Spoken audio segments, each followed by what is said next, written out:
Entonces, para resolver esta cuestión de cómo analizar estas mentiras, vamos a decir así, permitidas, si vale la expresión, o no castigadas legalmente, hacerlo concordar con la cuestión moral y al mismo tiempo con la realidad comercial, es decir, Santo Tomás está lejos de condenar toda falta absoluta, total y completa de la verdad. Santo Tomás va a marcar como lo que podríamos considerar que son tres grandes principios y una conclusión que es muy llamativa. El primer principio que dice Santo Tomás es que si un producto está radicalmente defectuoso o el defecto que tiene pone en peligro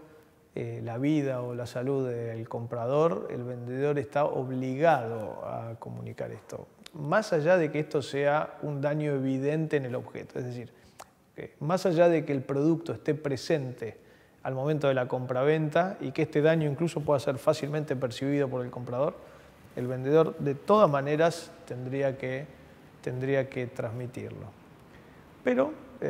curiosamente dice, bueno, pero otros defectos que no están dentro de estas características no son obligación del vendedor comunicarlos, siempre que el producto esté a la vista del comprador. Es decir, mientras el comprador tenga un acceso razonable al bien y este defecto no sea un defecto de las características anteriores, el bien, dice Santo Tomás, es conocido por el comprador tal cual es y en esas circunstancias y situaciones lo ve, lo conoce y puja por el precio que él considere justo. Y el tercer elemento se da cuando Santo Tomás retoma de un modo muy original una vieja polémica respecto de las circunstancias que rodean al objeto que se va a vender. Es decir,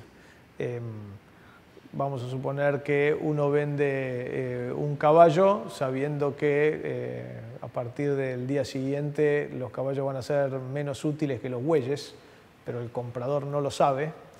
Bueno, Santo Tomás dice que el vendedor no está obligado a transmitirle esa información al comprador. El comprador compra un caballo